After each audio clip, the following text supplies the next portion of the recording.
So welcome to today's video. We are taking a look at my watercolor tube collection, and now we are taking a closer look at the earth colors. So all the earth colors, browns, ochres and colors like that.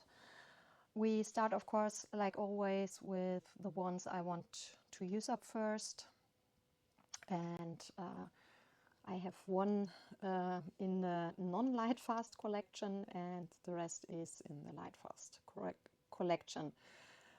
I think earth colors are one of the biggest groups of colors we have, because even one pigment can make a super wide variety of different colors.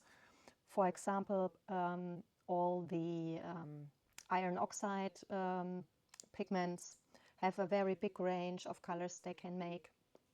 And also it is a group where we have a lot of light fast pigments and not so much non-light fast pigments.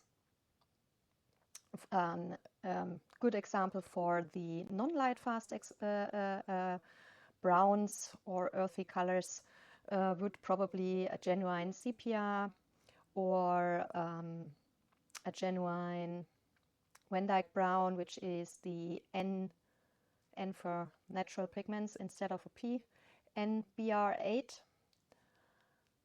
Those are sadly not light fast, but I think most of the earth colors are in the light fast group.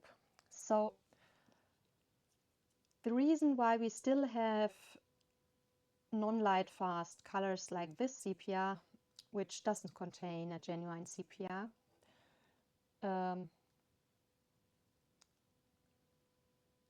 is that a lot of those colors, especially colors like sepia, which the original pigment is normally not used because of its light fastness issues, and of course also because it is not so easy to get, and then we have the animal aspect as well, is that every brand uses their own mixture of pigments to imitate the genuine sepia in this case, or the genuine pigment.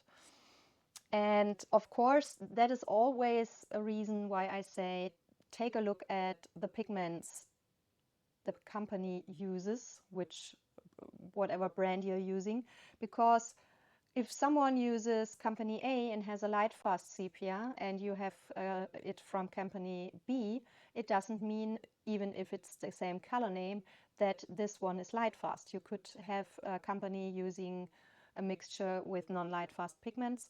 So it is always wise to check those. And this is, for example, sadly the case in the Rosa Gallery. It's an Ukrainian brand, and I do love the brand very, very much because it is very cheap and affordable, and the colors are amazing, but some of the colors are not light fast, so it is always wise to check. And in this case we have a mix of PPR7, which is brown iron oxide, which is light fast. We have a PBK7, which is a carbon black, which is also light fast. But the problem is here, the PR177. And this is a pigment you have, if you have seen the collection video with violets and reds, for example, you will have seen this pigment already. It is a pigment which is rated on all the brands as perfectly light fast, but it is not light fast in watercolor. It may be light fast in other medias, because some pigments are not light fast in watercolors because we water down our colors. So we have lighter washes, which we don't have normally, for example, in oil colors or other opaque medias. And this makes often the problem that pigments are not so light fast in diluted washes. The other problem is that we have a transparent media from the start, so we have more light going through, and some pigments doesn't handle that very well, and this is one of those. I guess they probably tested this pigment in as an oil color, and maybe it is a good light fastness in oils, but it is not in watercolor. And the problem is a lot of the pigments are rated only by oil colors. So that is why we sometimes have the problem in watercolors that the ratings which the brands are printing on it doesn't match the reality. So this is sadly one of those cases that makes this beautiful sepia color not light fast. So that is also a color I would not buy again. I have it from tube set, but definitely wouldn't buy it again just because of the light fastness issue. There are a lot of other sepia versions out there which are light fast, and to be honest, I gathered really a lot of colors over the years. I'm working with watercolor since 29 years, but in the last years I developed more and more in the direction to want to have less colors in a palette, and sepia is something which is super easily mixed yourself. If you have, for example, a black and a burnt sienna or a burnt umber, then you just have to mix the black either with the burnt umber or with the burnt sienna, and you have a, if you put enough black into it, you get a very beautiful and easily mixed sepia color. So that is something where I say I don't need a pre-made mix of a sepia color. But that is just my personal thing. Of course, do whatever you want. But like I said, it is something where I developed over the years. So I'm not quite sure if I had the Naples yellow in the orange collection. So I thought I include it here. This one is from Lucas. It's the Naples yellow reddish, and it is a mix made of PR 176 and PBR 24. The PBR 24 is the pigment which is normally used for all the Naples yellow colors. A lot of them uses it with red color to get a reddish tint. Some mix it with white to get a more lighter version of the color, and sometimes you also get it as a Naples yellow dark as a single pigment color, or under the genuine name of the pigment. So the reason why I wanted to use this one up first is just that is my least favorite Lucas color I have. I don't like the consistency of this one. It is more like dry, not like these traditional gummy feeling you get normally. I also have the standard gummy feeling, not when you're painting, but when the dried color is in your palette, from the other Lucas colors, like all other brands normally have. But this one is like, it feels so dry and chalky when it's dried, and I don't know why I don't like it. And also this shade of Naples yellow reddish is not my personal taste. That is just a personal preference. But yeah, those normally have a very good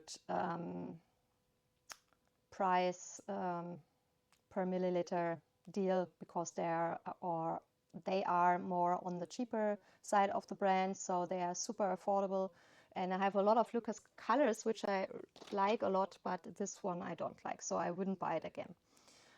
Then I have the Kukyu Camel Artist Watercolor from my tube set. This is the yellow ochre. It's a standard PY42. PY42 is a yellow iron oxide. It is the synthetic version. This is something with all the iron oxide, with the exception of the black iron oxide. We have it with the yellow, with the brown, and with the red iron oxides, that we always have a synthetic and a natural version. And what does this mean exactly is that the synthetic version is just in a big company. You pour your chemicals into your pot and try to make the pigment. The natural version is somewhere on this planet. You're really mining earth and then filtering out the pigment you want to have. So that is why if you're having natural versions, the natural versions always are looking different. So you could get the same pigment from example from Africa or from Europe. It will look completely different. But also if you say you take it from Europe, it will look different if you take it from Spain or, for example, from Finland. And if you are getting even closer, then you can say if you are gathering it from northern Spain or south Spain, it will also look completely different. And it is like nearly sometimes you have from one city to the next earth changes, so sometimes the pigments also look different. So that is why we have such a wide variety with the natural versions. And if you are buying, for example, a yellow ochre from brand A, B, C, D, E, F, G, they can all look different. So yeah, it is always a thing of taste. This one, for example, is very opaque, and in Mastone it gets this yellow brownish touch, and that is something I personally don't like as much with my ochres, but it is just a personal preference. I like it more if it's a little bit lighter, not as opaque. So yeah, it is. This one is okay, but not my favorite. So then I have a selection from the Korean brand Magello Mission Gold, and as you can see, the burnt sienna is already nearly used up. I have opened the tube. If you want to know how to open the tube, I have a video. I will link it in the description box below if you haven't seen it already, and how to empty your tube and get the most out of it. Like, as you can see here is still a lot of color, so that's the reason why I haven't thrown it away. Also, I have it opened so that I still can read the pigments and the name and the brand. And this is a 3 pigment mixture of PBR 25, PR 112 and PY 150, which is the nickel azo yellow. And that's the reason why the color itself is very beautiful. It looks like a PR 101 burnt sienna, but I wouldn't buy it again just because it is a 3 pigment mix, and you can buy single pigment burnt siennas en masse. So I don't see the reason why I should buy a 3 pigment mix. So yeah, beautiful color, but wouldn't buy it again. Oh, I'm sorry. With the start of those, we've reached the light fast section of my want to use up first. Then we have those are all from a tube set I've bought many years ago. You can see I have already used up a lot of the colors. This is their raw umber It is also a two pigment mix between PBR7, which is the natural brown iron oxide, and the PY65. Also a thing that I say, personally, I don't like raw ambers. I've mentioned it tons of already. And if I want to have a a raw amber, there are a lot of single pigment versions. So yeah, I don't see the reason to buy a mixture. It is a good quality paint, but I don't like the color itself, and I don't so much like that it is a mix. We'll have to look with the light. It is a little bit too, yeah, that's better. Okay, so that's that. Then we have another sepia color, and this one is the mixture I've said before. Just use a PBR7, which is mostly your burnt sienna or your burnt umber with black. So that's exactly what I said before. So yeah. And to be honest, I in most of my palettes, I don't use a single pigment blacks. Most of the times I have neutral tint in it, or sometimes Payne's gray or so. It works just fine with a mixed black as well, so that's not really a problem. Then we have red brown, and this is a PBR25. This is a single pigment color, and it is a very nice color to have. I'm not quite sure if it's a benzimidazolone pigment. We'll have to check this, but in the most cases it is a reddish brown pigment. Yeah, it's a benzimidazolone brown. A beautiful reddish brown, transparent, very light, fast, and this is definitely, if it is from this brand or another, a very good pigment to have in your collection, I think, because it has a lot of ways you can use it. I have quite a lot PBR 25s. I've realized when I filmed the German version of the video. So yeah, I seem to like it a lot, because I wouldn't buy it as much if I wouldn't like it. So that's that. Then I have two colors from Phoenix. I mentioned this in the prior videos. I have tried some of them already. This one is already used. This is not. Those are labeled as artist grade, but I would say it is a good student grade quality, not an artist grade. And it is, yeah, some people say I can't really, because I haven't compared it and I have only used the pan version of the Cotman, Winsor & Newton Cotman so far, but a lot of people say that those are white labeled Cotman. So if they are not, they're at least very, very similar in style, good quality student grade paints. And the reason why I have them in here is my burnt sienna I've tried to use up. Yeah, I would say I succeeded in empty the tube already.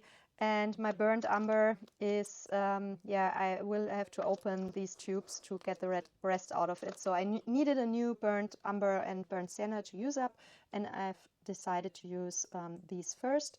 The burnt sienna is a standard PR 101 version, which is the synthetic red iron oxide.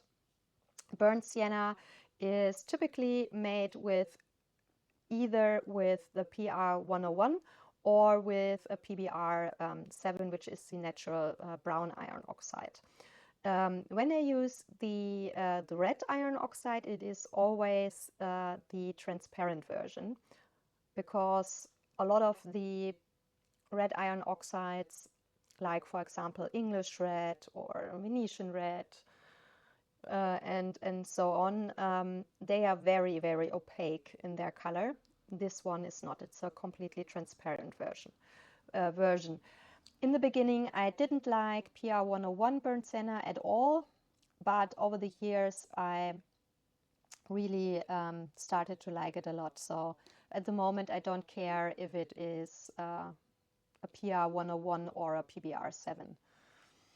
So the burnt umber here is a mixture of PBR7 and PY42. So we have a natural brown iron oxide and a synthetic yellow iron oxide. The iron oxide pigments are super cheap pigments, but the PBR7, I don't know why, is more expensive than the other. It is only by cents, but I think in the masses those company produces, they really feel those cents because it stacks a lot. So that's often the reason why in cheaper brands or in student grade paints, the PBR7 will be mixed with a cheaper. The synthetic versions are always cheaper. So in this case, we have the no, this is not the. It is the synthetic. Yeah, the 42 is the synthetic yellow iron oxide. Just to make the paint even cheaper. I don't like those mixes a lot. First, because they are mixes when the color could be a single pigment color. I do understand that in student grade paints or cheaper brands, they have to do something like that to achieve those cheaper prices. But the most problem I have with those mixtures are they always use a very opaque version of the PY42, which makes the color very opaque. And normally a burnt umber isn't a super opaque color. And it gets a different shade of brown with this mixture, and those I don't enjoy. So yeah, that's the reason why I've said this is definitely the one I want to use up next. So then we have a burnt umber here. It is from Winsor Newton Professional. And this is also a mix. Funnily, some brands like Daniel Smith and Winsor Newton Professional, which are more on the expensive end, still do mixtures. And they have a 3-pigment mix PBR7, PR101, PY42. So we have natural brown iron oxide and the synthetic red and yellow iron oxide. It's a 3-pigment mix, very similar it is with Daniel Smith. Like I said, normally I don't enjoy them, but the color shade they have achieved is super beautiful. That's the reason why I have a big tube in my drawer where I have my doubles or the from discontinued pigments, my stock. And yeah, if I've used this one up, then I will put the other one out. It is one of a few not examples, not expectations. Oh, sorry.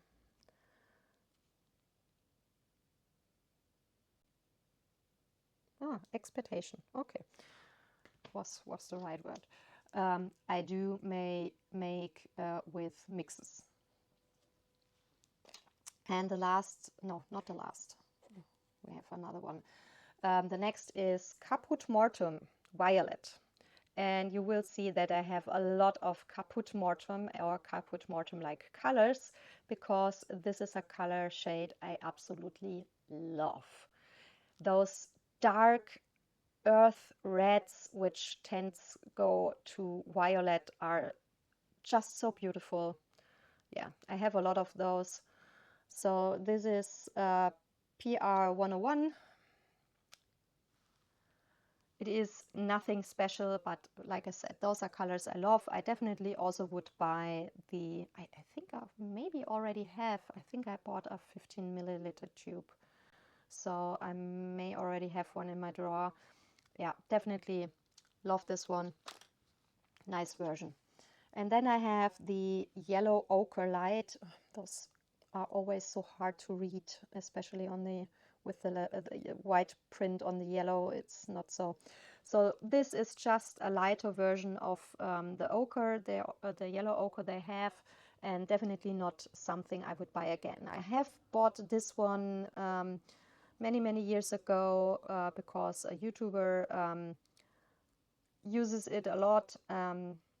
And I've come to the decision that I don't need it. I have a yellow ochre, I can water it down. I don't need a lighter version.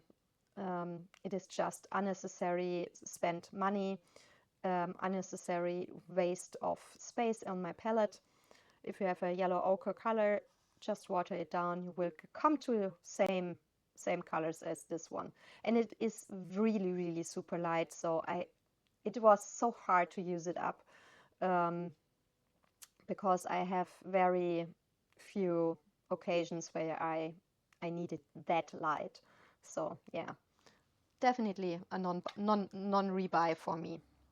So then we have brown madder, and the reason why I have two versions, one is a 15 ml tube, and this is a 37 milliliter tube. Maybe some of you never have seen a tube like that before. Like you can see, those are 5 ml, so those are really big. The reason why I have two is 2 years ago in fall 2022, 22, sorry, why the additional 2, I don't know, 22, I've heard that some pigments will be discontinued. One of those was the PR206 quinacridone maroon. And I've already mentioned that in the red video because this pigment was available as a dark cool red and also as a warm reddish brown. And especially Winsor & Newton Professional offered both versions, because the red version is super hard to get, because I think 2 brands or so offering it or offered it, because yeah, it seems Winsor & Newton don't had a lot of stock from the pigment, because when I got the information that the pigment will be discontinued, I ordered the brown madder and I already got the new pigment, which is the PR179, which is Perylene maroon.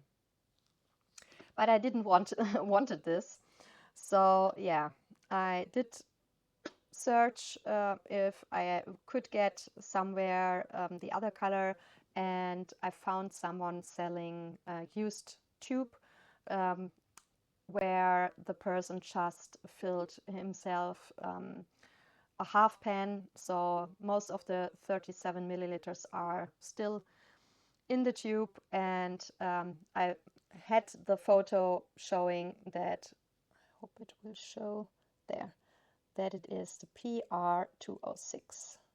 So I thought, yeah, I will buy it. I will definitely do in my quinacridone videos comparison between those two versions, so we can see how close they are to each other. But yeah, that's the reason why I have two versions of the color. And yeah, I do love quinacridones very much, next to cobalts and 1 or 2 other pigment families. Those are my favorites.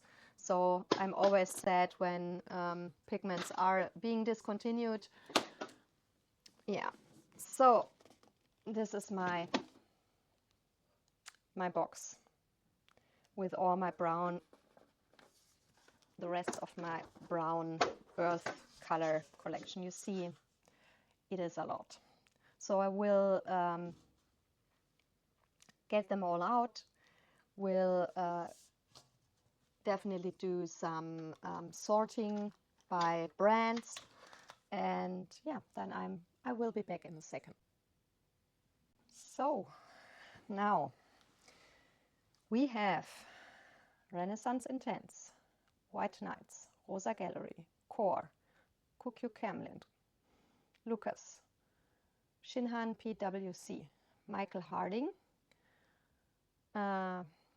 Old Holland, Van Gogh, Sennelier, Phoenix, Supervision, Calm Supervision, Magello Mission Gold, Holbein, the Supervision Primatech version, Rotterdam Naturals, Schminke Rotterdam, Daniel Smith, Rembrandt, Da Vinci, M. Graham, My Mary Blue, and Winsor Newton Professional. So starting with brands I don't have a lot of colors from, I would say I start with the old Supervision colors. Those are tubes you can still buy, at least some of the colors from AliExpress. If someone is interested, just let me know, then I can give you a link to it. Those are a super old series of colors from them, and you have to be careful which ones you buy, because some of them have not so light fast pigments in it, but with the earth colors it is easy light fast versions. So first I have the Gold Ochre, and this is the PY43. So this is the natural yellow iron oxide. The 43 is the natural one, and the 42 is the synthetic one. You can always remember that the synthetic versions are always the smaller numbers, and the natural versions are always the higher versions. So 42 synthetic, 43 natural. With the browns, it's the 6, the synthetic, and the 7 is the natural one. And with the reds is the 101 is the synthetic versions, and the 102 is the natural version. Then I have what they call natural ochre, and this is a pigment which is probably very non-light fast, so those are probably not very correct. It's a PY12. I never had a PY12 or seen it anywhere else before, so I was, as a pigment nerd and collector, I was just interested in it and bought it, but I haven't tried it so far, so can't really say anything about the color itself. But it is an unusual pigment, so yeah, my collector inside of me just wanted to add it to the collection. So with Old Holland, I only have this small tube here. This is only one of 2 tubes I own, or colors I own from the brand, because I don't know why they are super expensive. So yeah, and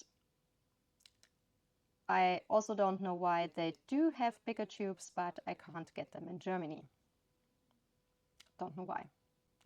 So yeah, this one I've bought because I've seen pictures of it, and it has a color separation effect if you're using it with enough of water, and it does look very beautiful. But like I said, it is very expensive, and yeah, that's the reason why I personally wouldn't buy it again. Also, those don't come with pigment codes. They do come with names, but not with pigment codes. I've had to look it up on the internet, and it is a mixture of PY42s and PR 101, which are red and yellow iron oxide, and I don't know what PBL9 is. If it is a dye or something else, I just don't know, because it is not a normal pigment number. The color, like I said, it does look beautiful. This is from Kimberly Crick's website. You do have a color separation effect, but I guess if you're mixing brown and red iron oxides, for example, you will get a similar effect. So yeah, especially because it's so expensive here. That's one of the main reasons why I wouldn't buy it again. If the brand would be a lot cheaper, then probably because the color is so beautiful, I would buy it again, but it is just too expensive for me to say it is okay, because it is still an iron oxide color, and not, for example, containing any very expensive pigments like cobalts, for example. So next is the Kukyu Camlin Burnt Sienna. They have a 3 pigment mix, and this is the information I got from their website.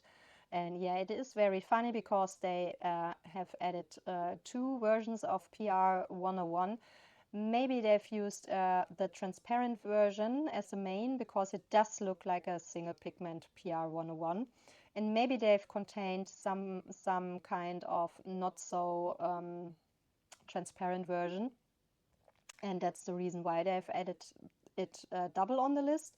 Or it is just a mistake, I don't know. But yeah, it is a very beautiful burnt sienna, and like I said, it looks just like a single pigment version. So yeah. Holbein. Holbein I also only do own 3 colors, and those were from a set as well, which is always the case with the 5 ml tubes, because I normally don't buy them. The milliliter price is just so much higher with the bigger tubes, so that's why I always tend to grab the bigger tubes. We have the yellow ochre, which I do like a lot. Their version of yellow ochre is quite nice. It is a PY42, so nothing special, but it is a single pigment version, and like I said, I do like it a lot. The next is burnt sienna, which is a PBR7 single pigment color. So it is a very, very nice version, and a single pigment version as well. And their burnt umber is also a single pigment PBR7. So I do love all of them. As you can see, I've used them up quite a lot already. And I definitely would all of them buy again, because those are single pigment colors, all of them, and I do like the versions. So very, very nice version, and the Holbein brand is, at least in Germany, quite affordable, because the 15 ml tube starts with around €6. So those are series 1 colors or pigments. Yeah, nice and cheap, and like I said, single pigment versions. So the next is Van Gogh. I have the light oxide red, and honestly, I don't know why I've bought this, because normally I don't like, because it is in German it's called English red. So that should be the more opaque version of a PR 101. And like I mentioned in the past, I normally don't like the opaque iron oxide reds. So don't know why I've bought it. Probably wouldn't buy it again. Or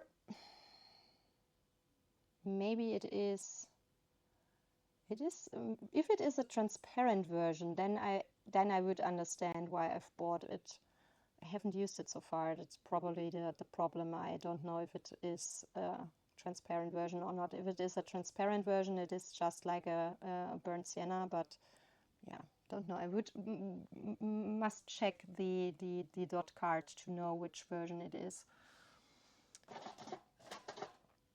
So Sennelier, I only have 2 tubes of Sennelier paints, because for a very long time you only could buy the small 10 ml tubes, and there the price wasn't so interesting, and also they do have a lot of pigment, not a lot of single pigment is the wrong, but they do own a lot of mixes, and this is another thing I wasn't so interested in. And yeah, but now I can buy the 21 milliliter tubes, and those are very, very affordable, at least here in Germany, in their price per milliliter. So this one here was from a set. It is their version of a burnt sienna, and it is a single pigment PBR7. So it is a very, very beautiful version. And yeah, Sennelier colors are always very easily to revet because of the honey in it, which is also the case with the Jello Mission Gold. And they're always very vibrant. So I definitely would buy this one again, but in a bigger tube. And this is the only color from Sennelier I've bought open stock when I couldn't get the big tubes. This is from the time where the seller only sold the small tubes in Germany. So yeah, like I already mentioned, I'm a big fan of Caput Mortuum. So I have it from a lot of brands, and of course I needed it from Sennelier. It is PR 101. So it is a single pigment version. Yeah, there are multi-mixes out there, so that's why I mention it. Very beautiful version. Definitely would buy it again. Then I have three tubes. Can't count anymore.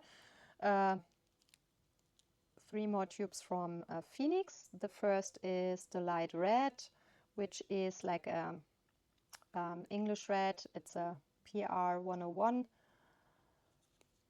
Then we have the raw umber, which is a mix of PBR7 and PY42. We have the information. And Van Dyke brown, which is a mix of PBR7 and PR101. So this is a light fast Van Dyke brown version.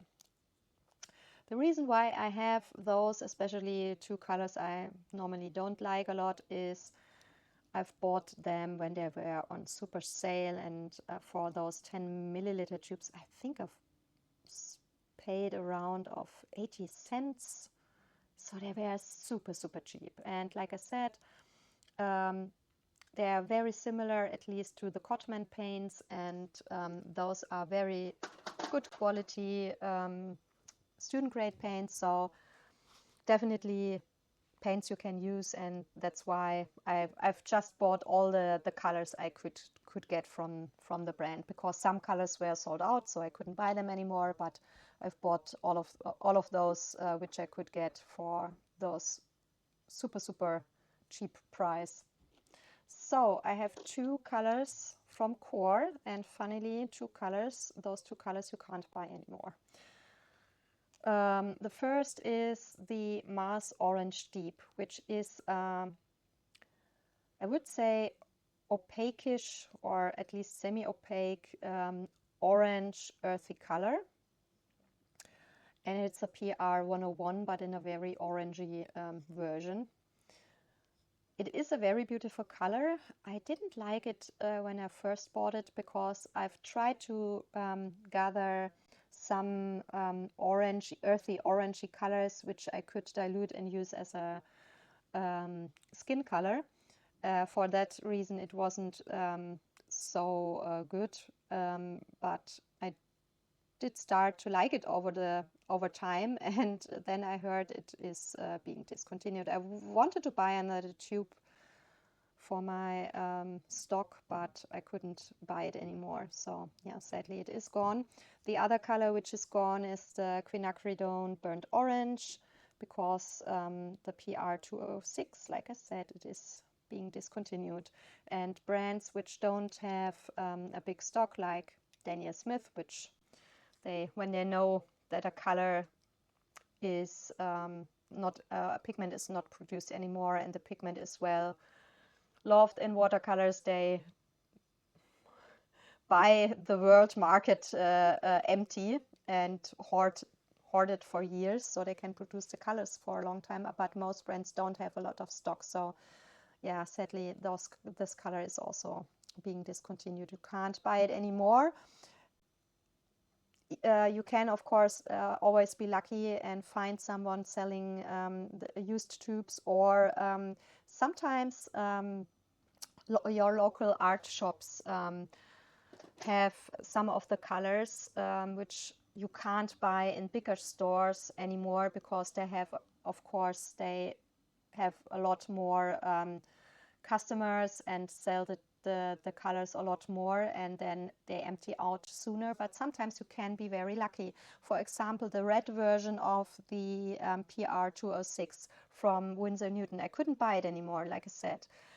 But around a year later, in an art shop where I visited, which is around 2.5 hours away from me, I had a doctor's appointment, and then I thought, okay, I will take a look. I didn't expect to find tubes of the red version, but I did find, and so I could grab it and now have a good stock of it. So sometimes you can be lucky. Smaller shops are often better in case if you want to buy a color which normally you don't get anymore. And sometimes you're even luckier, and because it is not sold anymore, sometimes art shops do them on sale and you get them extra cheap. So yeah, that's always when I go to art stores, I always tend to look in those piles of colors they want to sell for cheap. That's where I've got a lot of full pans from Schminke from, and especially some very expensive colors like vanadium yellow, which is very expensive from Schminke. I've got it for 50% off, so it was very, very cheap. And sometimes it is just because the brand changes the label, so the company, the art stores sell the old design out, and then you can get the colors for a cheaper price. So yeah, always take a look for things like that. Can really, really get some very, very nice deals. So 4 more earthy colors from Mijello Mission Gold. The first one is the Burnt Umber, and it is again the same pigment mix they've used for the Burnt Sienna, just in a darker version. So as beautiful as the color is, because of the multi-pigment mix, I definitely wouldn't buy it again. Then I have their version of Van Dyke Brown, which is a single pigment PBR7. And to be honest, this is one of my most favorite Van Dyke Browns. First, it is one of the super, super few which is a single pigment color. Most Van Dyke Browns are multi-pigment mixes, so this is a very, very big exception. And it is a very, very beautiful dark version of a PBR7. So yeah, whenever this tube is empty, I definitely will restock it because it's super, super beautiful. Then I have light red,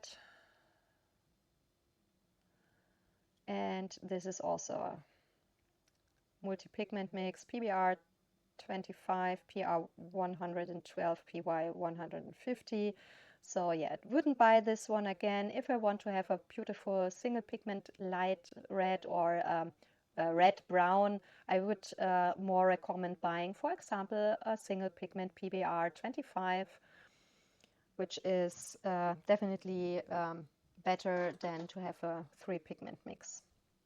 And then they have their yellow ochre number 1. I've already mentioned that in the past, that with Magello Mission Gold you have to be super careful because they have a lot of colors as a number 1 and number 2 versions. And for more expensive pigments like cobalts, for example, for the cerulean, you have one version containing the single pigment genuine pigment, and the other one is a hue. So you always have to check if it number 1 or number 2 is the genuine version which you want to have or not.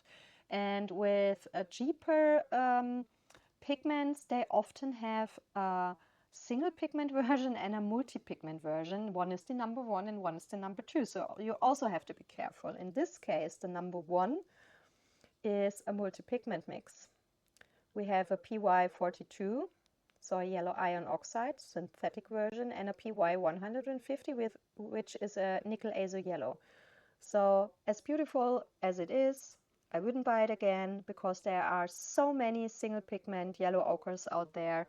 I just don't see the sense in buying a multi-pigment version, which also contains a pigment like a PY150, which is a very glowy yellow. So I do like the PY150. It's one of my, it's definitely one of my absolute favorite yellows. But if I want to mix it, I rather have both of them as a single pigment in my palette and mix it by myself. Because in most occasions I would definitely always prefer a normal single pigment yellow ochre.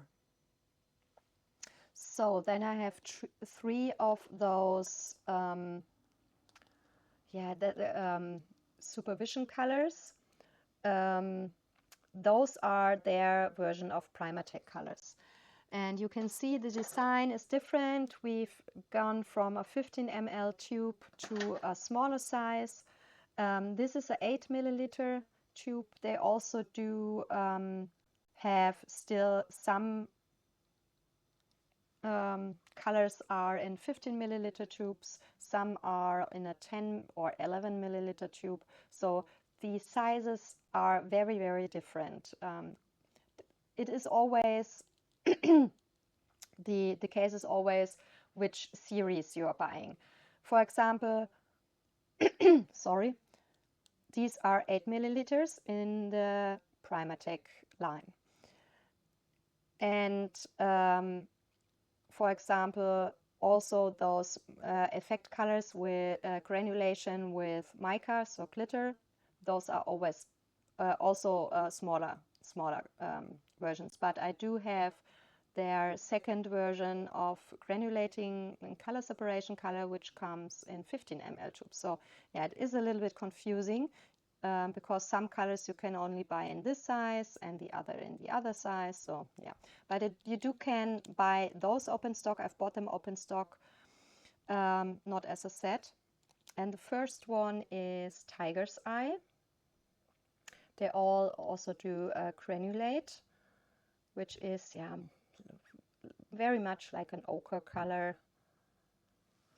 Then I do have their hematite, and next to Caput Mortuums I have a big spot for hematite colors because they always have those color separation effects. You can see it a little bit between black, red and brown, and yeah, I just love granulation and color separation, so I definitely have a very big weak spot for hematite colors.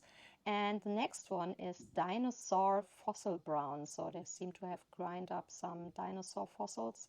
I don't know, probably like the original Primatech colors from Daniel Smith, which contains part of the name giver. gem or mineral, or in this case dinosaur fossils, and a big part of color which looks similar. Probably any kind of earth pigment here, but it is a very, very beautiful brown, and I do like this one a lot. So next, yeah, take the Lucas. I only have one Lucas color here, which is their burnt sienna, which is a single pigment PBR7. So yeah, this is definitely a very good choice if you are on a budget, because those are 24 milliliter tubes. You have a single pigment burnt sienna, and like I already mentioned, those are, the Lucas brand is more on the cheaper side, so they are very affordable.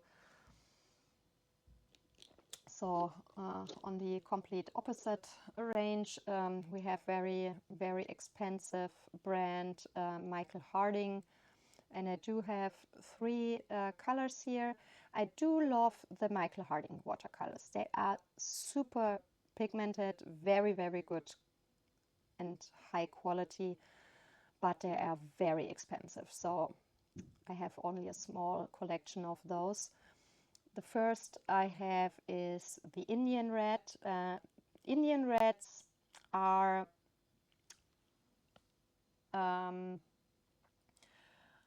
mostly more on the opaquer side of a red iron oxide, mostly a very dark red or a very dark red tending towards violet. It is different from brand to brand. Some are more on the redder, some tend more to go to the more violet side, depending the brand, but this is a version I do like very much. It is a PR 101. And yeah, like I said, very, very dark earthy red. And then we have dark Morellone earth. Probably it is Italian, it's more like Morellone. It is also PR 101, and it is a color which looks like caput mortuum. So that's what I meant with caput mortuum and caput mortuum-like colors, because there are brands offering it under the name of caput mortuum, and some brands offer color shades which are similar under different names. Sometimes you have brands offering various shades of a caput mortuum-like color. So of course they can't all call them caput mortuum, and sometimes they offer it under different names. But it is a super beautiful color. And then I have their Quincasia Maroon, which is the Michael Harding PR 206 version. So when I heard the pigment is being discontinued, the first thing I've done is research which brands do offer the pigment as a single pigment color and which do offer it in multi-pigment mixes. And then I've tried at least to get all of the single pigment versions, and also looked up the mixes which are interesting to me. So now going to, I would say, Renaissance. I have a lot of those because I've also bought them all on a super sale. Those are 15 milliliter tubes. It is a Polish brand. They are, when they are on their regular price, a very affordable brand, and when they go on sale, they are super cheap. So I've bought them probably 15 ml tubes for less than €3. I think it was like €2 to €2.50, depending the pigment, depending the color.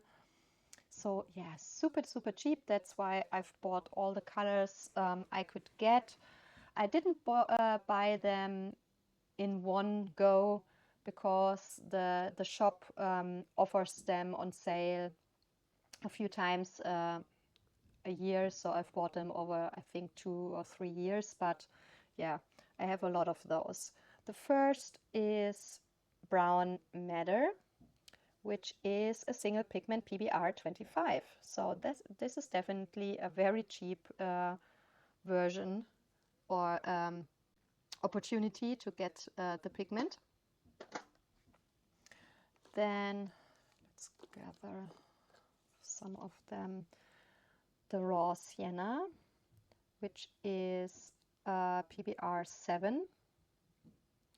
And here they just call it earth pigment, but when you're taking a look at the PBR 25, they're having printed down also the name, which I very much appreciate. It is a very good thing to do, benzimidazoline brown. So I do like it because especially for people who are just starting out to getting more into pigments, to deepen their knowledge, it definitely helps if you have the name and the pigment number printed on. So the next is Mars Bordeaux, and always when you have the word Mars or lunar printed in a color name, it normally means that it is a granulating color. But a lot of earth pigments do granulate, so this is definitely something which is very easy to get some earthy granulating colors. All the iron oxide colors are granulating colors.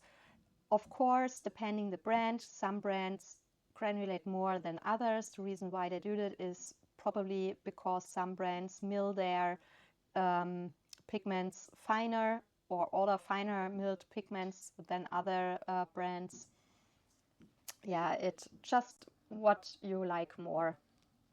So Mars Bordeaux is a PR 101.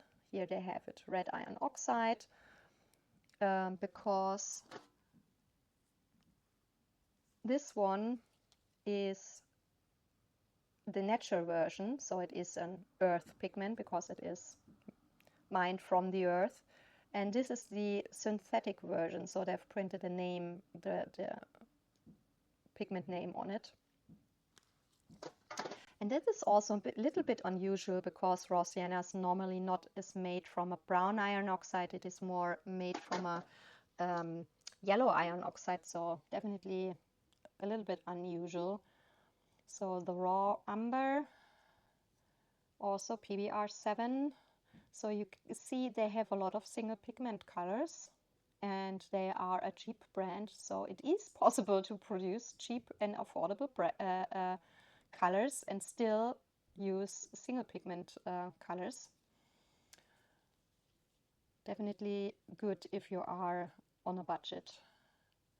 So PR 101, this is Mars Brown, which is also unusual.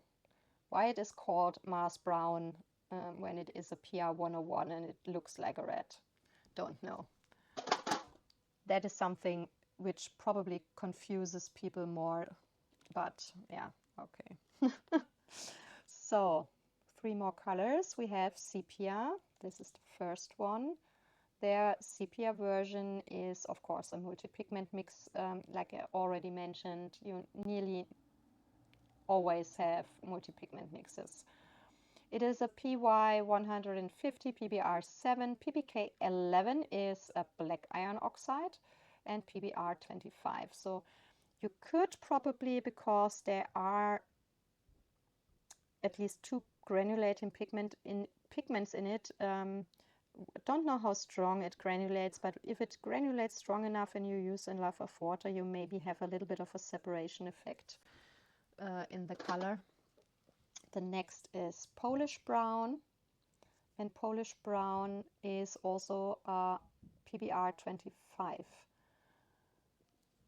Why is it called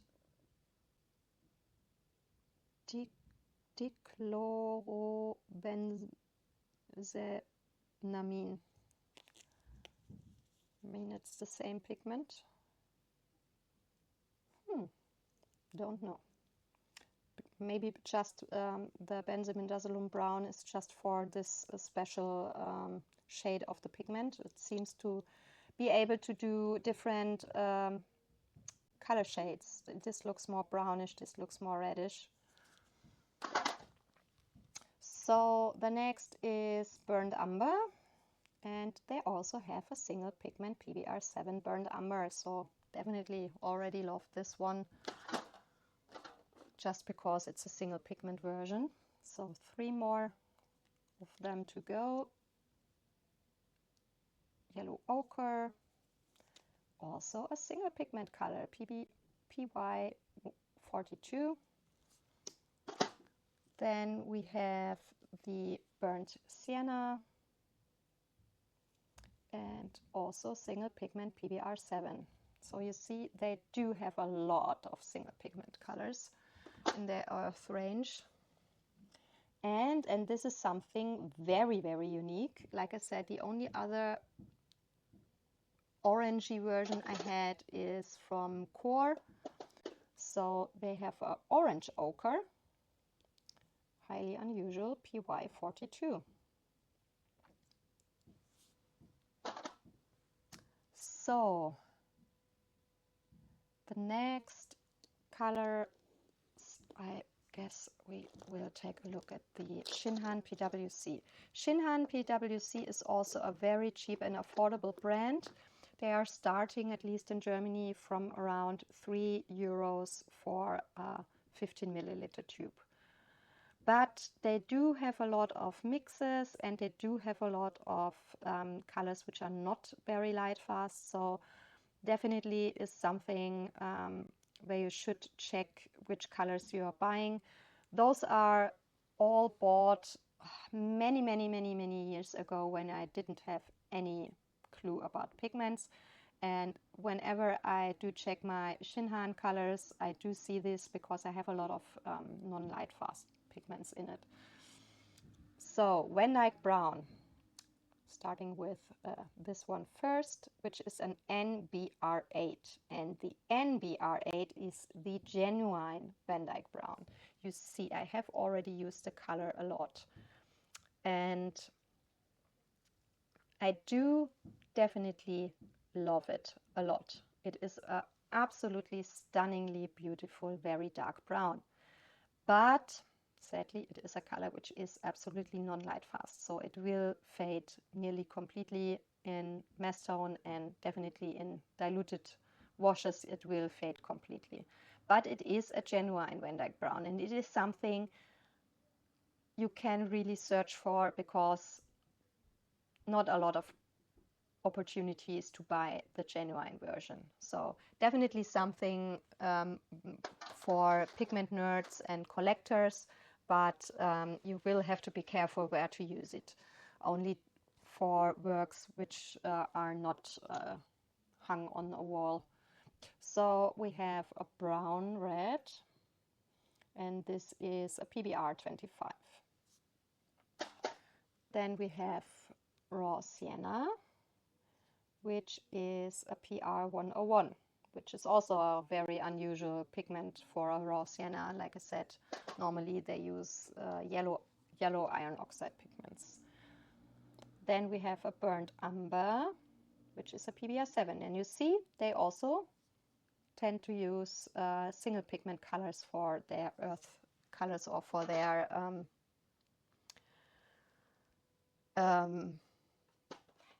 where the iron oxide colors pigments are used. So definitely also a good and cheap opportunity to get single pigment versions.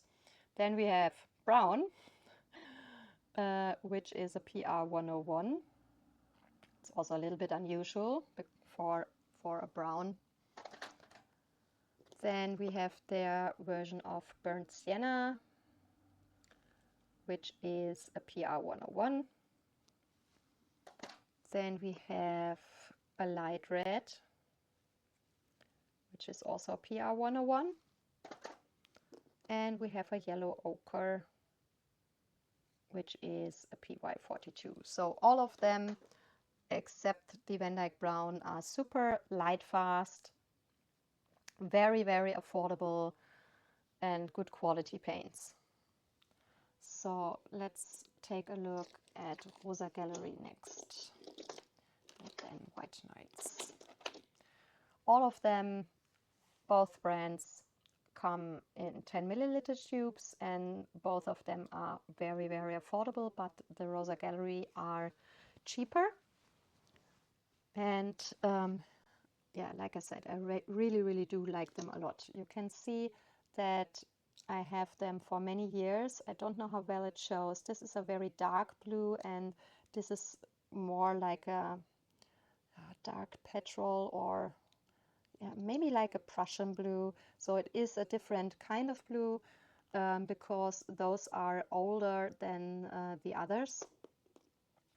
So yeah, some of them are from the first tube set I've bought them from.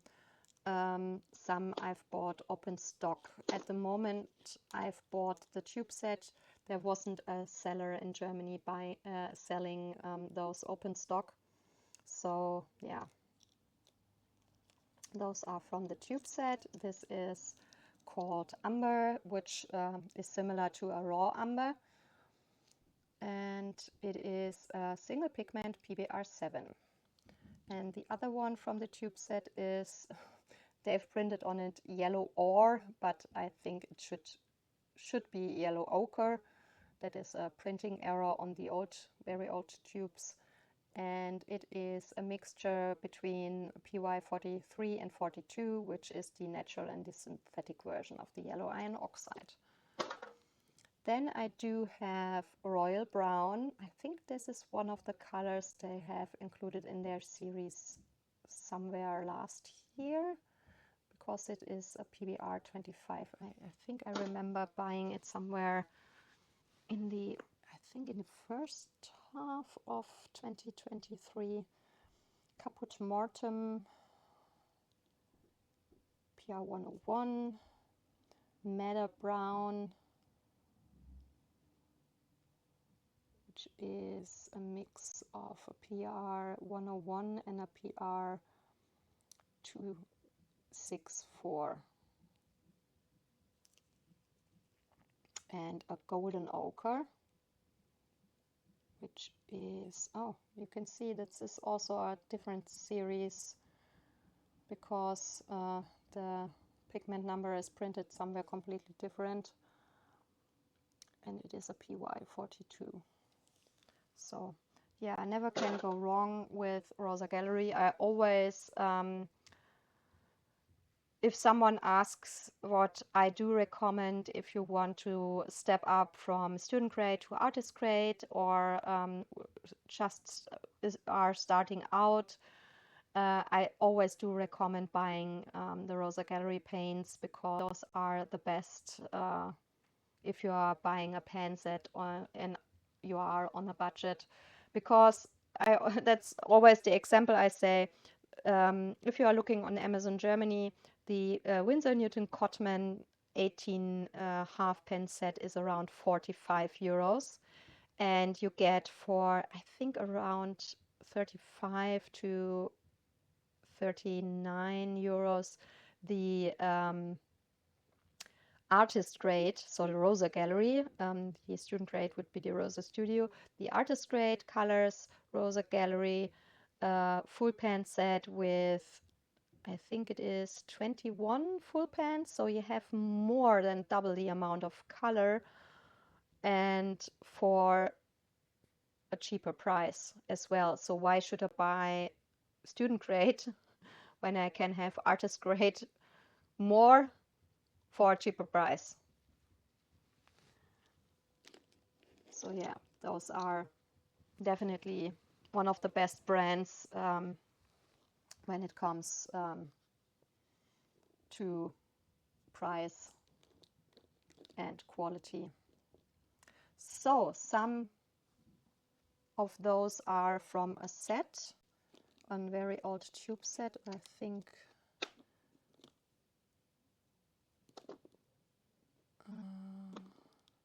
Those I've bought open stock. Those are from the set. So Amber is also their version of a raw amber.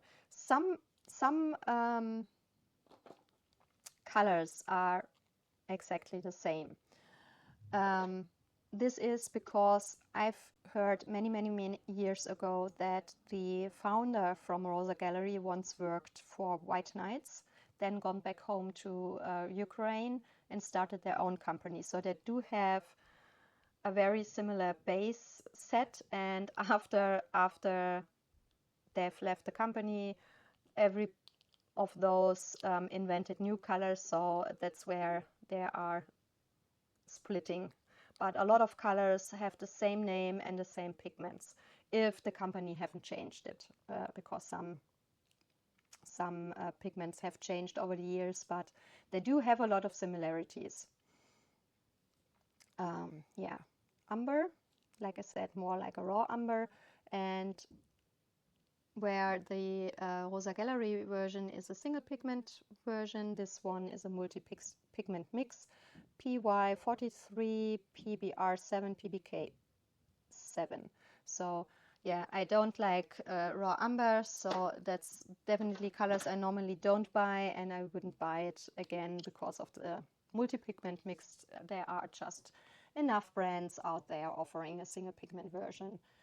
English red is the next color, and this is a single pigment PR101, just a very basic color you have in a lot of sets. Sepia, also a 3 pigment mix, PR102, PR178, and PBK7. I've looked it up because I have it in my super old pen set as well, the 12 full pen set, the small one in the white plastic box. Mine is super old, and some of the pigment have changed, but this is the same here, and I did look it up. Those are all light fast, because I wasn't sure with the PR187, but it is a light fast pigment. And then the raw sienna, this is just a PY43, so this is a single pigment color. And those here I have bought open stock. Like I said, I have a weak spot for hematites. This is a red-brown hematite, which is a PBR7. And my other weak spot is Caput Mortem and Caput Mortem-like colors, which those all are. So the first is the Caput Mortem, and this is a PR101. Sorry, it really doesn't show up very well. Then we have the Orchid Porphyroid. Porphyroid is, I think, a mineral, PR102, so this is definitely mined. I do have a color example swatch for, which the brand offers, and this was what looked very interesting for me. And the other one is also a very Caput Mortem-like color, is the gray violet granite. It's a PBR7. And I also have a color example here. Yeah, like I said, it tends towards Caput Mortem-like colors. So I have only one Horadam natural color. This is the yellow ochre. The Horadam naturals are the vegan hybrid colors, because they are a little bit mix of gouache and watercolor, and I'm not quite sure if I do like them, if I'm honest. They have, the few times I have colored with them, they have a very gummy-like texture when you are drawing with them, and I don't like that. So yeah, I definitely would love if someone of you have more experience with this brand, then please let me know what your experiences are. This is an NY43, and I tried to research it. I've looked it up everywhere, and I couldn't find any information about it. But some old pigments have the same pigment numbers as the synthetic versions or the versions nowadays. So I'm not quite sure if it is just a PY43, and you also can name it NY43, or it is actual a different pigment. So if anyone knows, please let me know. I couldn't find any information about this pigment code.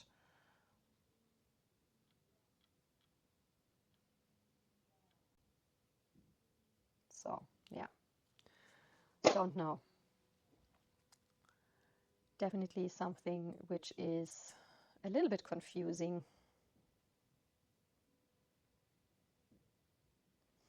Okay, so let's go with the rest of the Schminke colors. Next, funny thing is I don't own a lot of Schminke tubes, but the reason why is I have just a lot of half pans, because I started out with Schminke with around 10 years. I've got my first set from Schminke, and I've bought, whenever I had a little bit of money as a child and a teenager, I've bought new paints.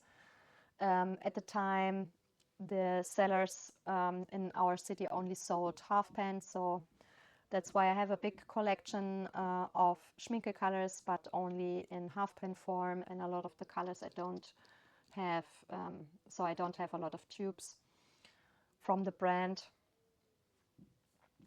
But I do definitely love Schminke. They will always have a very big spot in my heart. Like I said, I started out with the brand. So the first one is Burnt Umber, which is a single pigment PBR7. I absolutely love the Schminke version. It's very, very beautiful. Then we have Mahogany Brown. Mahogany, I don't know how to pronounce it correctly. Please let me know. It's PBR 33. And if you have seen my Kuretake single pigment set the warm set, the cool set will be released in the end of the week, but the warm set, I will put a link in the description box below, is the only other company I know which is offering a PBR 33. It is a super, super beautiful, warm, brown, strongly granulating pigment. Absolutely love it.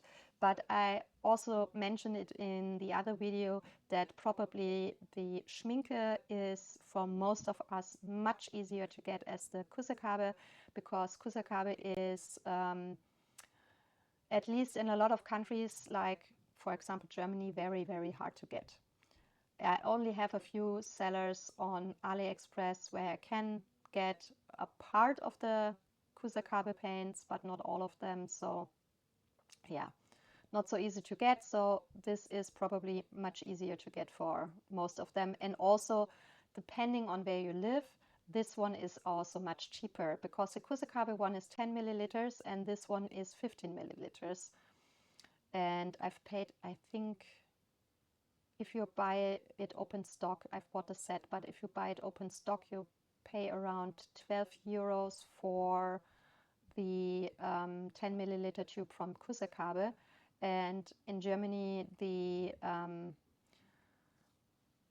Schminke tubes, the 15 milliliter tubes, starts from 9 euros. So you get a lot of more color for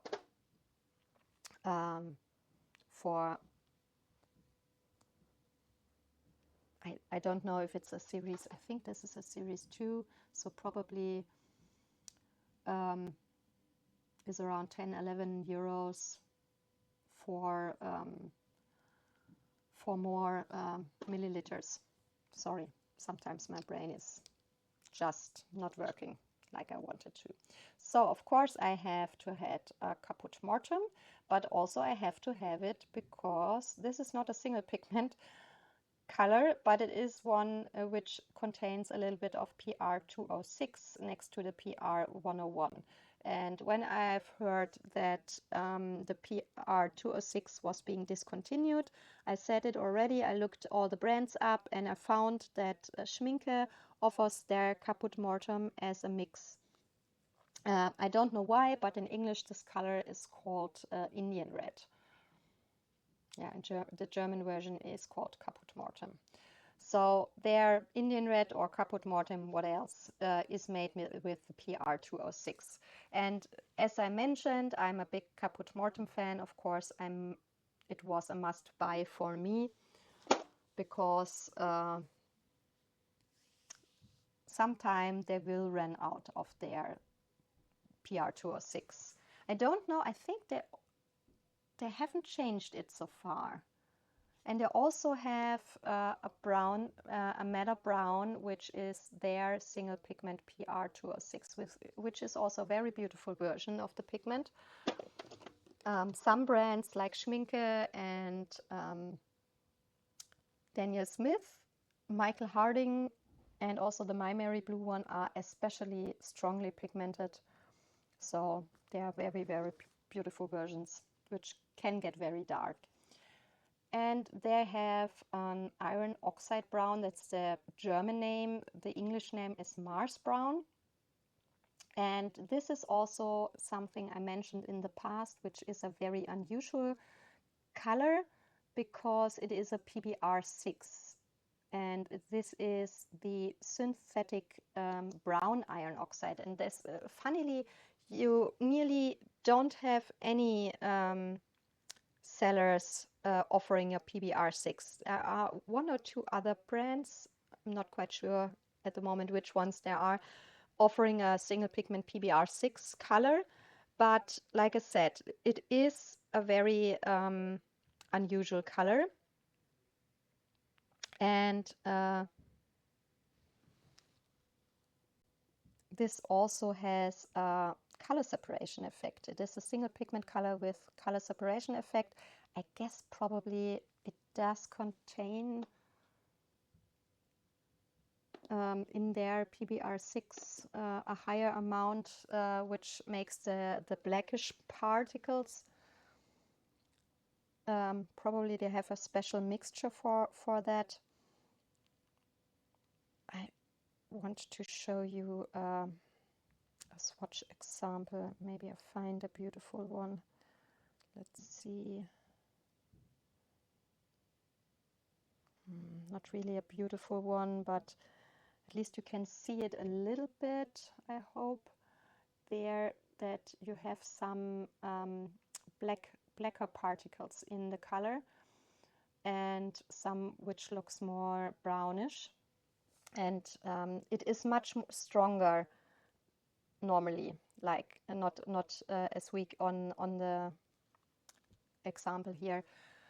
But that is why I absolutely love this color. If you use enough water, you have a beautiful color separation effect between the red brownish particles and the blacker particles. Stunning color. So, let's first do the Rembrandt, because I don't own a lot of Rembrandt watercolors. I have their Gold Ochre. And this is, where do we have it? A PY43.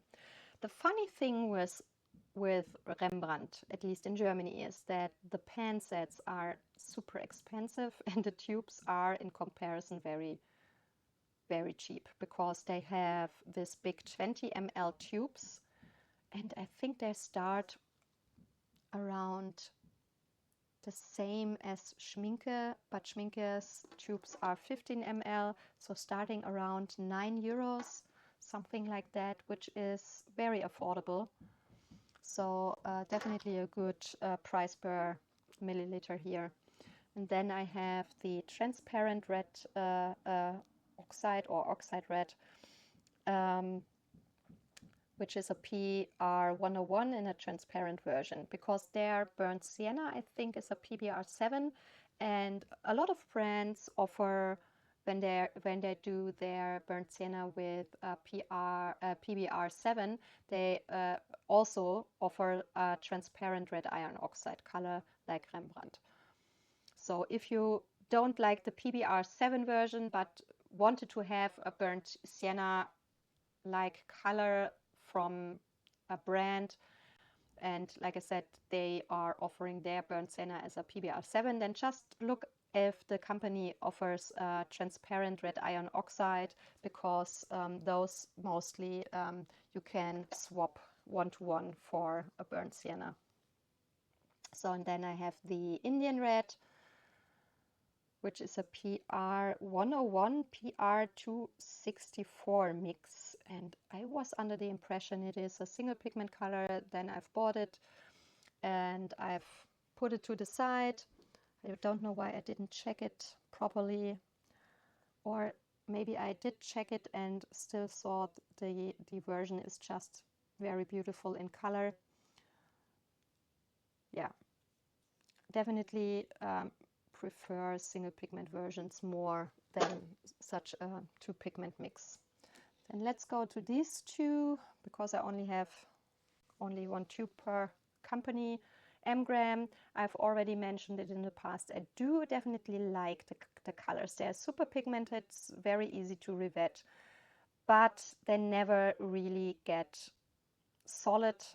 They're always liquidy, even after weeks or months or years even, and that's why for me personally they are not very practical, because I store sometimes my palettes flat, sometimes I put it upside down or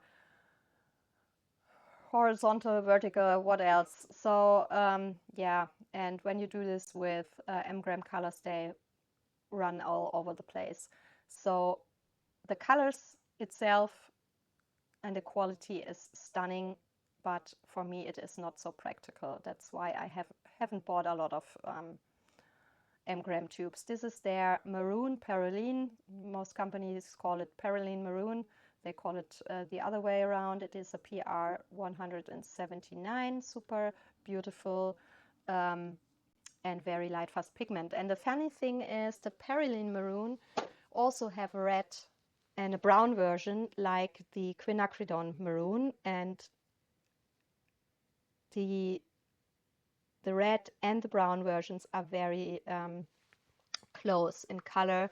So if you don't have a quinacridone, you can substitute it for this perylene maroon color, or at least the red, also the red version, not at least, but you can also swap the red version, because the permanent alizarin crimson from Winsor Newton Professional was once the red version of the PR206, and I've swapped it for the red version of the perylene maroon PR179, and they are so close in hue you nearly don't see any difference. So yeah, at least we have a color which is similar to the discontinued pigment.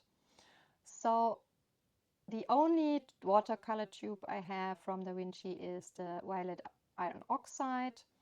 I do have the one of the pan sets which contains the manganese blue and the mother violet, because I was interested in both colors, and I thought this is the best way to test out a brand, if you like the brand, is if you buy a set, because you have a lot of different colors. And I've chosen the set especially because of the colors in it. And it didn't contain a violet iron oxide, which is, again, a caput mortem like color. Is a single pigment PR101. And that's why I've bought this tube with the set.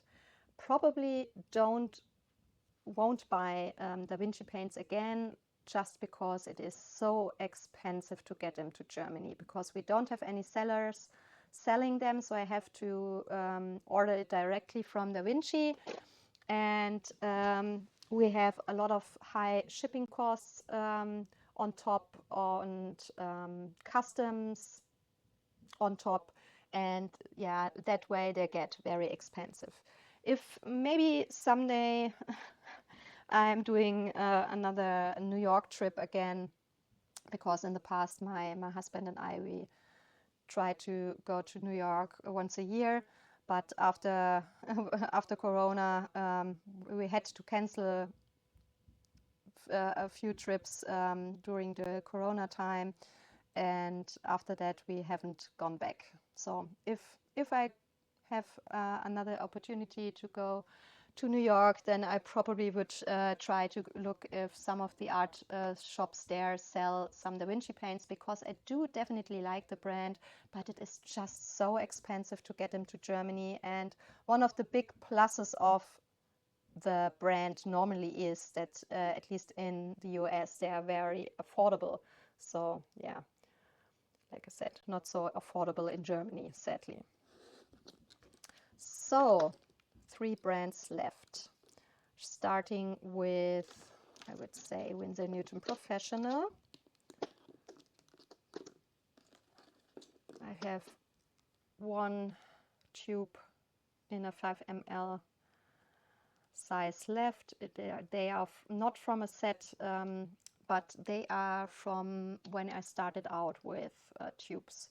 So yeah, their sepia is a mixture of PBK6 and PR101. Like I said, this is also the mix I do a burnt sienna or a burnt umber with a black pigment. So I wouldn't buy it again because it is just so easily mixed yourself, but it is a beautiful version. Then the Van Dyke Brown, again a mixture, PR101, PBK6, because Van Dyke Brown and sepia are both very dark browns and they often have similar mixes. But like I said, my favorite Van Dyke Brown version is probably the Mijello version, or just mix it yourself, like I said.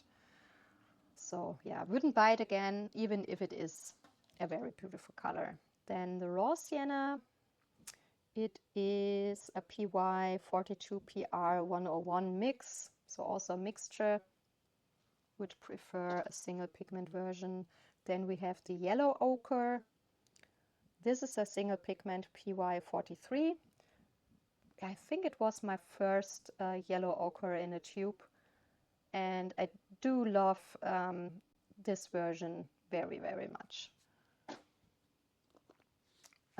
Then I have their gold ochre, which is also a single pigment color, PY42, sorry. Nice gold ochre color. Then I have also their Perylene Maroon, which is a PR179. So if you want a single pigment reddish brown, the Perylene Maroon or the Quinacridone Maroon or the Benzimidazoline brown.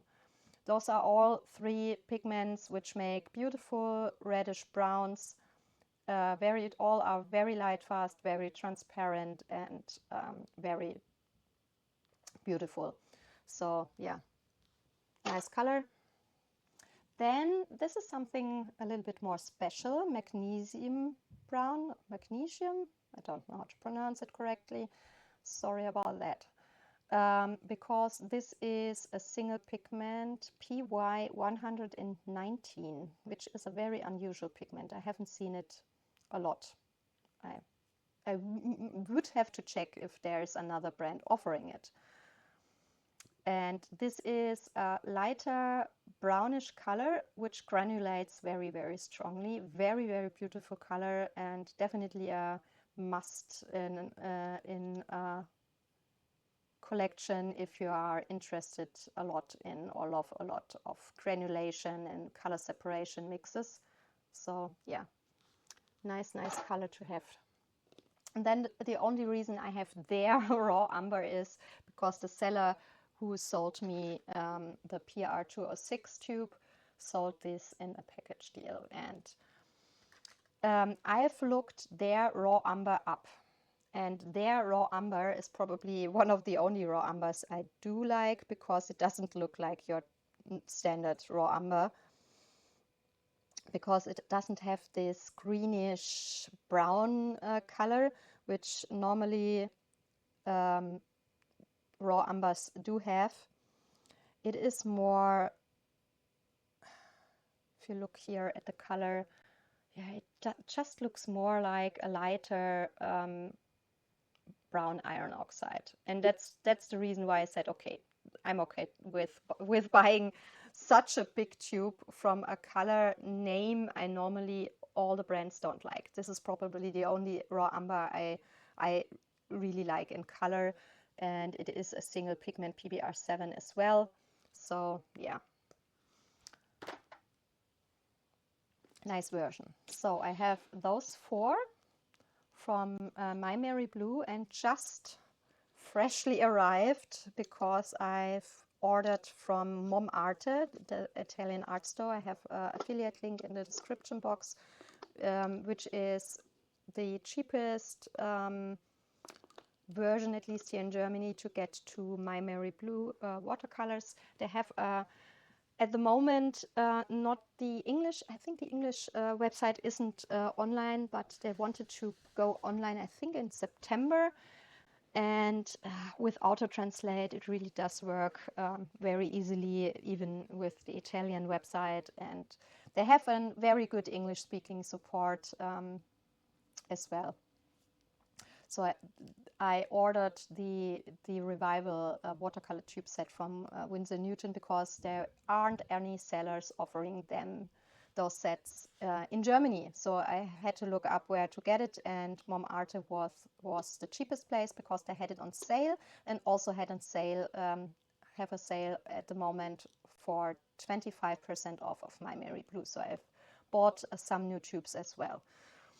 So I have their sepia, and this is the only single pigment sepia I probably know. And this is manganese pigment, which is also very, very hard to get. The only other brand I think offering this pigment is Roman Schmal, when I'm not wrong. It is a PY 164. I absolutely don't know why it is a yellow pigment, because it is a super, super dark brown color. But yeah, definitely a big recommendation. Absolutely beautiful, beautiful color. It is, but because it's a manganese pigment, more on the opaque side, just that you do know. Then I have a Naples Yellow Medium, and this is a single pigment PBR 24. Then we have a transparent Mars Red, which is like a burnt sienna, but with the transparent red iron oxide, PUR 101. And then also the brown Mather Alizarin, which is the quinacridone maroon PR 206. So also an opportunity to where you still can get it. I have checked when I ordered if it is still available, if the brand still offers it. It is still on their website, and you can still get it also on Mom Arte, the PR 206. So, and those are my new colors. Of course, I haven't had a chance to test them because I was in London for 3 days, and they arrived the day before I've gone. So the first is Dragon's Blood, and it is not a genuine Dragon's Blood. Dragon's Blood normally is an, what is the English name? Is it epoxy? No, resin. Resin from a tree, from the dragon tree. And it is a beautiful red pigment, which is absolutely not light fast. So they have exchanged the genuine pigment for a benzimidazolone brown, PBR 25. So another PBR 25, very beautiful color. Then we have Pozzoli Earth, which is PR 102. And if you, I hope you can see it good enough, they also do include the name of the pigment, at least in Italian, which here is called ossido di ferro. Sorry if I pronounce it completely wrong, which is iron oxide. So yeah, definitely also something I do like that they do include it here. Also, it says quinacridone on the PR26. So then we have their burnt umber, which is also a single pigment PBR7.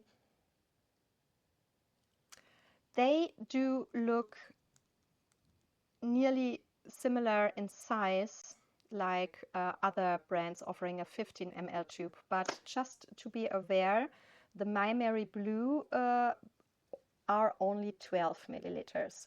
The very first, where they still had the yellow and blue labels, they had a 15 milliliter tubes back a few years back.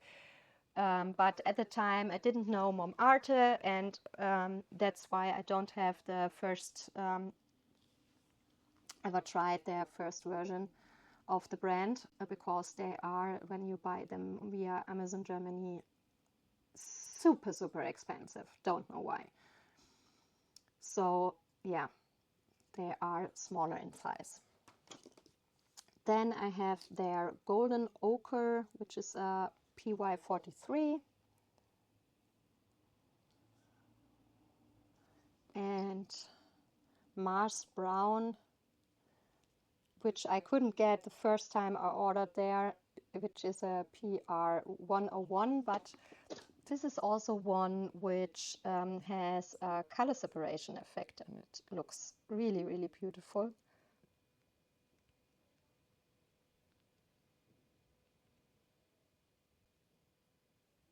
I do look if I can get a nice... There, Kimberly Crick again has a beautiful swatch where you can see the color separation effect. And if you remember the Old Holland watercolor, the Van Dyke Brown, it looks very similar to this one. So this is definitely the much cheaper option for a color. And also this is a single pigment version where the other is a multi-pigment mix. So yeah, this is absolutely a color I really love. Like I said, I couldn't buy a tube, but I've bought, back then I've bought, because I really wanted to have the color, not a tube, a half pan. That's why I know how the color really looks in reality. And it does look like the swatch from Kimberly Crick's website. So yeah, very beautiful colors. So those are all my Daniel Smith watercolors. Some I've bought secondhand, like this one here, which is the Tiger's Eye Genuine. I've bought a bundle of Primatech colors. The Tiger's Eye Genuine was not a color I would have bought on myself, but the seller only sold all of the colors in a bundle, and they were like 10 euros per tube, and he only took a half pan out of it, or not even a complete half pan out of it. So that's why I thought you never will get them for 10 euros again. They are super expensive normally, and it's like half the price. So yeah, that's why I've bought the bundle, and there were the Tiger's Eye Genuine in it. Then I have the Burnt Sienna. Like you can see, I really love their Burnt Sienna because it is super strong in their granulation. It is a PBR7 single pigment mix, and yeah, very good if you are into granulation or want to use a very strongly granulating burnt sienna for a mix. This is definitely a good version. Then their Venetian red, like you see, So those were the first tubes I ever bought from Daniel Smith. That's why they are already half empty. They are very old. Oh, those we haven't watched. So Venetian red, PR 101, nothing special, but also probably one of the strongest granulating versions of Venetian red I do know. So definitely is a good color for mixing. I do love to mix it with an ultramarine blue. It makes a stunning purple color. Then I have the Enviro-friendly brown iron oxide. And they do have also Enviro-friendly yellow and red iron oxide. I don't own them. I always wanted to buy them. Maybe someday in the future I will buy them. The reason why they are enviro-friendly is that in old mines you often have the problem that you have iron oxide leaking out and polluting rivers and don't know, do you have a name in English for smaller rivers? Because a river in Germany is Fluss and a smaller river would called Bach when they are really sometimes just like that. Do I have to look it up? Sorry.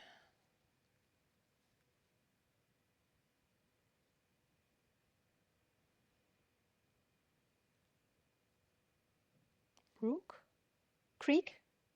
A creek? Little stream? So, and I'm sorry if I have to say this, but this is a big problem in the US because a lot of mines are closed and nobody ever gone through the process to securing the mines so that they don't leak anything. And that's why there are organizations trying to collect all of the iron oxide before it pollutes the rivers, or sometimes also taking it out of the riverbeds or the creek beds and then filtering it and selling the iron oxides to pigment, the pigments to color companies. And it seems that Daniel Smith has a line of them as well. And I do like this version a lot because it is a very strongly dark granulating brown. And this is a PBR6. Probably because it is part of the mining process that it is called a synthetic version. I'm not quite sure, but this is another brand offering a PBR6. But this is definitely something where I can say the color, this one and the Schminke versions are like two completely different colors. So I definitely would buy both of them again because they look completely different. This is more like a very dark burnt umberish color, which is strongly granulating, looks very transparent, but not has this color separation effect the Schminke color, for example, has. So both very beautiful, love them a lot, would definitely buy again. Which I wouldn't buy again is the raw umber violet. I've bought it in the past because it looks a little bit like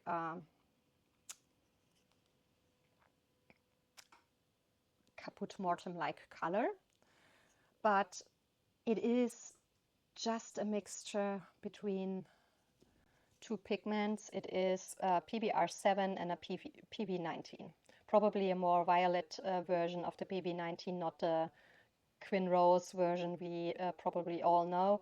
But yeah, it is just so easily mixed by yourself. Most of us have a kind of violet, or you could also mix a violet by yourself with a PV19 and a PV15, for example, so you have a non-granulating violet, and just mix it with your PBR7 and raw umber, and you will get a color like this. So yeah, beautiful color, but definitely wouldn't buy again just because it's so simple to reproduce the color. Then I have, of course, an Indian red, PR101. Then I have a transparent brown oxide, which I also like a lot. It's very dark brown, granulating brown, PR101. Funny thing again that it is a red iron oxide. Then, of course, I do have the quinacridone burnt scarlet, which is the quinacridone maroon, PR206.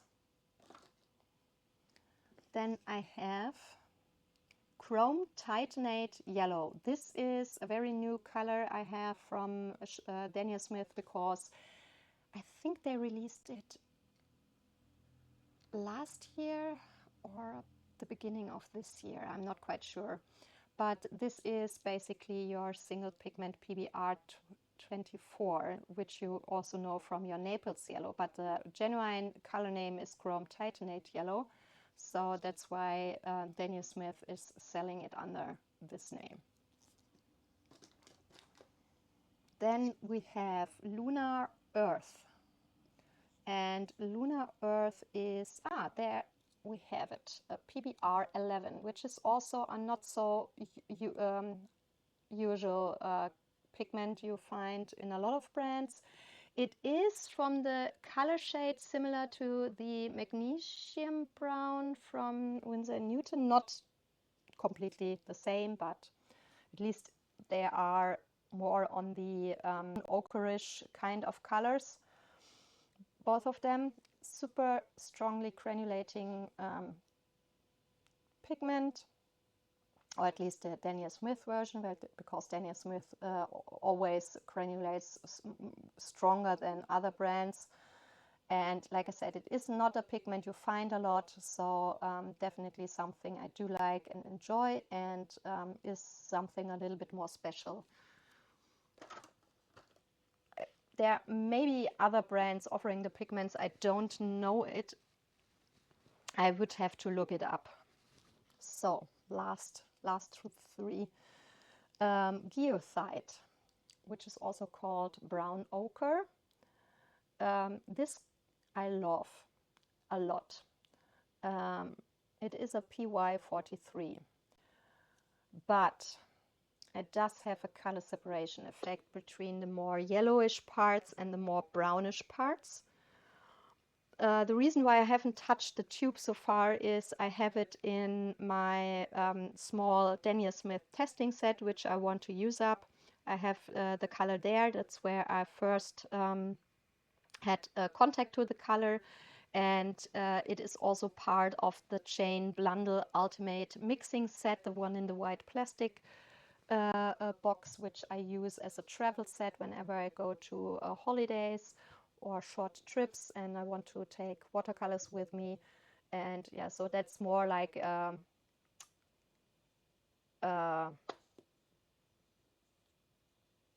it, really sorry, today my brain is very forgetful. My personal stock, when I've used up my other ones, then I can refill it. So yeah, or if I want to have it in another set, of course I could also use it. Then I have Lunar Red Rock, which is a PR101. It also is a more darker reddish color, a little bit like an Indian red, so definitely a color shade I do enjoy.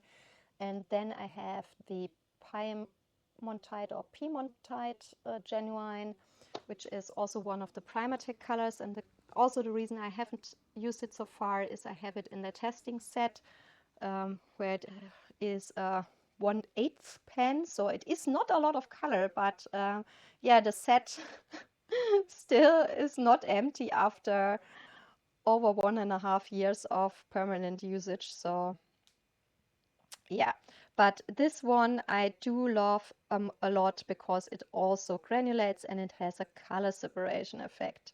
Yeah, I know it is definitely like a red string through all my colors, that granulating and color separation is something you can always get me with. I look just if I can get a nice picture of it. Yeah, the funny thing is we have here 3 very different versions. That's always why I say it is best to have dot cards if the brand offers it, because this looks like 3 different colors. This is more like a brown, this is more like a super dark red, and this is probably the most genuine one. You have a red with brown, blackish granulation and color separation. So yeah, looks a lot like that. Very, very beautiful color. Do love it a lot. So I wanted to have a tube whenever I run out of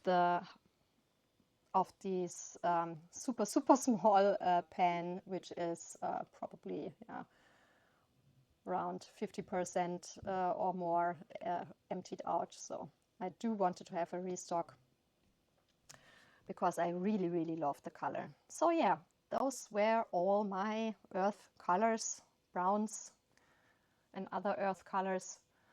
I know it is a lot, so the video is very, very long. Sorry for that, but I didn't want to split it because we will have one more part for tubes with the special effect colors, then the tube set I haven't sorted in so far, and then we have all of my pan sets or self-filled pan sets. So there is still a lot to go, and I didn't want to split it up even more.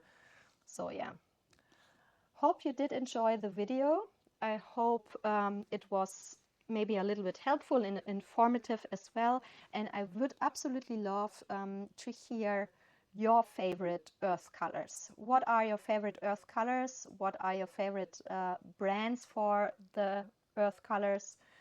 Are there some colors in my collection where you say, after watching the video and looking maybe the colors up in the internet, that it does interest you? I would love to hear it. And as always, a thumbs up or a follow is very, very much appreciated, because it really helps me and the channel a lot. So thank you everyone for that. And thank you so much for watching the video. I hope you have a wonderful day, and to see you soon in one of my other videos. Bye bye.